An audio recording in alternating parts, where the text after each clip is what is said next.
Thank you for listening today on Revealing Wholeness, sponsored by Infinity Whole Health. Check out our website at infinityWholeHealth.com, where we are revealing the eternal in each individual, the infinite in the individual. The creativity is made manifest. Limitation is let go. Now, here's your host, Dr. Troy Munson. Hello and welcome. I'm Dr. Troy Munson on Revealing Wholeness. Today is kind of a really deep dive into exercise number 6. And it's really about beginning to undo the past. And so a lot of us carry things around that we don't really realize. One of my clients talks about their spouse that they are always angry. And they get angry and they're always correcting, shifting things around and restating things, trying to be right. And it's their way or the highway, so to speak. Somebody that does that, if we look at it through a really clear lens, it's easy to all of a sudden see that why would somebody need to be right all the time unless somebody made them very wrong really early on in their life and they believed that they were wrong all the time? Can you see how that would drive the need to be right all the time? And nobody could tell you what to do. If that's you or you know somebody like that, it's best to see that through that lens first and watch and study and then pick your moment very wisely about the possibility of what's going on inside of them, because that may be a gift you hand them, but be careful. It's also a double-edged sword. I've been on both sides of it. But I want to talk about Chris Langan. You know, Christopher Langan is arguably one of the smartest people on the planet. But when you dig back into his past and you realize how tortured his upbringing was, that he was always beaten down, that he should be this sought-after mind for his ability to understand and to see things and to get things done. And now he's a rancher. And he talks kind of candidly about his relationship and with his parents and how he just was never really given the opportunity. And it seemed like every time he would do something, he would sabotage himself because of his earlier past that continually plagued his mind because of his beliefs of what he believed himself to be. So here you have a really intelligent person, and they're not able to work themselves out of their box, so to speak, even though they may be able to see it. And so one of the things that we concentrated early on in these exercises was the idea of seeing what your habits are. How are your emotional explosions, so to speak? Or how are your emotional consequences, or things that you'll be hurt by, or things that seem to constantly come into your environment? The drama in your life, the people that you bring in your life, those are old decisions that you made long ago that are now still running that program in your mind, that are attracting those things into your life. And the greatest work you can do for you and everybody else on the planet is to actually begin to dig into your own head and begin to let go of those past beliefs that no longer are sound for you. I can still remember being swam right over the top of at swim practice when I was 7 years old. These bigger kids would swim right over the top of me, and I actually felt like I was drowning. And at that point, the thought came into my head that I am insignificant. And from that point on, I did not want to go to swim practice. But my parents didn't know that, hey, I thought you loved swimming. What happened? You know, that I didn't know what happened. I made that snap decision in an instant and thought no more about it, because why? Who wants to think about what causes you pain?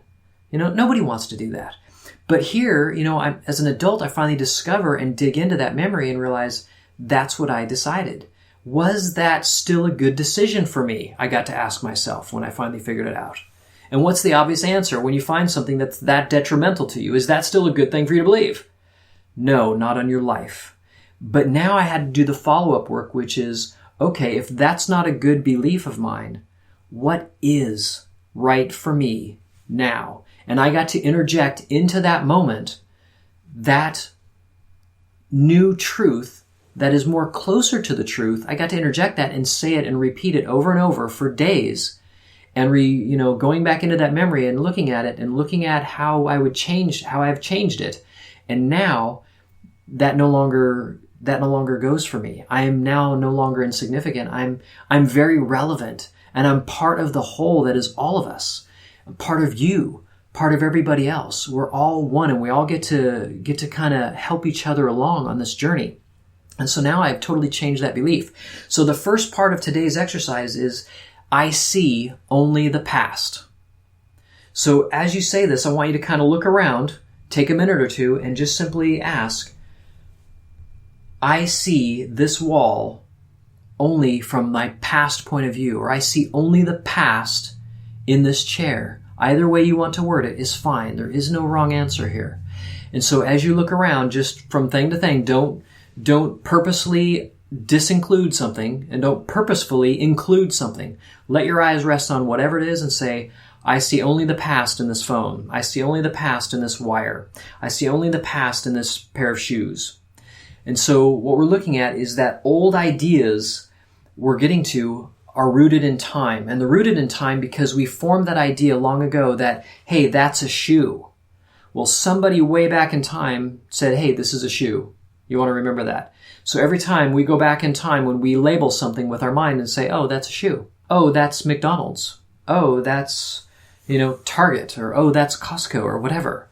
We're labeling constantly in our mind. And as we still our mind and stop that nonsense, we now allow peace to return, but don't jump into the past all the time with everything we see. We're trying to achieve peace. And so if all of a sudden, let's say you've had a condition now for 30 years, let's say you've had diabetes, and now people associate you're the diabetic. Is that helpful to you? Is that not an old idea that's now foisted upon you from other people? So if you find yourself doing that to your closest friends and family members, like you're so controlling, okay, now you're helping them stay in that instead of allowing them to change. And so as we begin to soften this idea of I see only the past, it leads to the next part of the exercise, which my mind is preoccupied with past thoughts. Most thoughts that enter your mind are past generated. And so everything we think now begins that process. While these thoughtless things preoccupy our thoughts, the truth is actually getting blocked. When we don't allow the truth in, we have to put something in front of it. And so you might say, well, what's true about where I am? You'll know when you see it. And so I know that's kind of a cop-out answer, but as you really begin to look on things with truth, they begin to take on a much deeper, richer meaning. And you see your life begin to change in ways that you had no idea. When you allow people the space to grow and change and adapt and overcome, they begin to surprise you.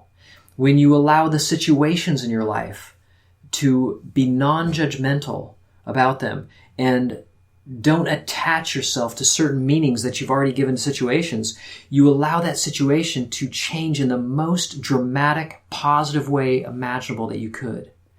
And it's quite the fun ride, if I might add. I have been through some seemingly stressful things that people would be like, oh my gosh, how did you do that? How did you not come unglued? How did you not cower and whimper in a corner? How are you so calm? I said, it's practice. It's practice in not allowing the things in front of me to be judged by my silly little brain that really has no idea the best outcome that could possibly be in any situation at any given time. So some of you may be in difficult situations right now and you're wondering, well, how do I do this? Can you give me some hardcore things that I could at least do? The one thing I can tell you is this. As you look on everything, be very sensitive to how your mind jumps to things. Worry, anxiety, anger, hurt, resentment, all these emotions they should be triggers to you that you have just gone somewhere that you should not have gone in your mind. And in the beginning, you may not be conscious enough to grab onto it before it gets rolling and you're, 2 days down the road in miserableness, wondering how did you get here? Trust me, I have been there. When I finally realized this, I started working on my thoughts, and I would have 2 or 3 things in a day that would set me off. And I would just have bad day after bad day until 3 days later, having 3 bad days in a row, I would wake up and go, oh my gosh, what am I doing? And then the next time it was only a day and a half and I caught it. And the next time it was a day. And then the next time it was, 12 hours. Next time it was 8 hours. And it just gets shorter and shorter until you start catching your thoughts much faster. This is work. But if peace is your goal and healing and health is your goal, mentally, physically, spiritually, emotionally, relationally with the people around you, if that's exciting you to have the most amazing time on this planet, then those are things you want to definitely get a handle around, and the sooner the better. Teach your children now, if you have young ones, to get a handle on their thoughts. I'm constantly working on my son. He's much faster now at it, and he's 12. He is light years ahead of me. I started this at 30, and here at 50, I'm pretty good, but I'm not always great at it. But I still work at doing those things. So the next part is my mind is preoccupied with past thoughts. This one I want you closing your eyes and going through and watching your brain and what thoughts it jumps on. Every thought is fair game.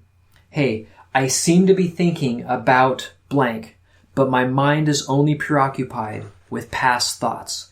So fill in that blank of whatever it is that you see or think you must think about. And all of that is fair game. Now, the last part 3, is you see nothing as it is now. And that can be a bit of a stretch for most of us, because each little step we take in undoing these thoughts and ideas, we take a little bit more of a step out of darkness until finally all of a sudden we're seeing things in light. And you'll be amazed as you start looking things, you'll find light around things. I'm not talking like woo-woo kind of, everything's, bright and hunky-dory and I'm just a happy person because I'm going to choose happiness. No, I'm talking about literal light. Everything you see around you is actually made of energy. It's all emitting light. A cool book to read, and one of these days I may do a little talk upon it, is The Field by Lynn McTaggart. And they did this experiment. These scientists said, hey, we think that things have light, so we're going to build this dark chamber and put light emitters and see how much light comes from things. And they found that light came from plants, came from mushrooms that are grown completely in the dark, came from potatoes that are in the ground. They had a ton of light coming from them that they could see. Ambient light that not registers from our field of vision, but that is actually coming from all that. And so light is being generated from every atom in everything you see around you. Even the air that's in front of us that you may be looking out through that seems clear has tons of atoms of oxygen and nitrogen, which all are emitting some form of light and electricity on some level, because they all have electrons running around them. So when we think about it, it's like, man, there really is light on everything. And my mind is so busy and unable to calm down that I can see nothing in the beauty of what it really is. And so this is kind of a first kind of stepping out of that door of really the cell that we all lock ourselves in by the judgments and the criticisms and the things that we've hung around our neck of not good enough, of ugly, of insignificant like I did, or I'm not worthy enough, or I'm wrong, I'm never right, or all these labels that we label us and everybody else. We start taking those things off and walk out into the light. And all of a sudden we realize that, you know what? I am pretty amazing. And you are pretty amazing. And we're not these roles that we're playing out there, and that we're really beginning to let go and be these amazing individuals that we see. So you see nothing as it is now. I don't see this wall as it is now. I don't see this microphone in front of me as it is now. I don't see this table that the microphone's sitting on as it is now. These are easy things to do. So over the next week, please work on these things and just let them have their little way. It may seem like not much. It may seem like this is silly and ridiculous, but we're building on it. And step by step, toe inch by toe inch, we're going to start moving towards that light and letting go of old things. Now, if you've already had memories start popping up, you're like, oh my gosh, I haven't thought that in forever. Write them down. It is my gift to you. The moment I started working on those old past memories, I thought instantly of 6 things that I had to work on right away. And that's okay. That means that your brain is getting clear and it's starting to let go. And we're going to talk probably one of these times about the 3 concepts of what makes true happiness. And we'll get to those soon. But until next time, work on these, and I'm Dr. Troy Munson.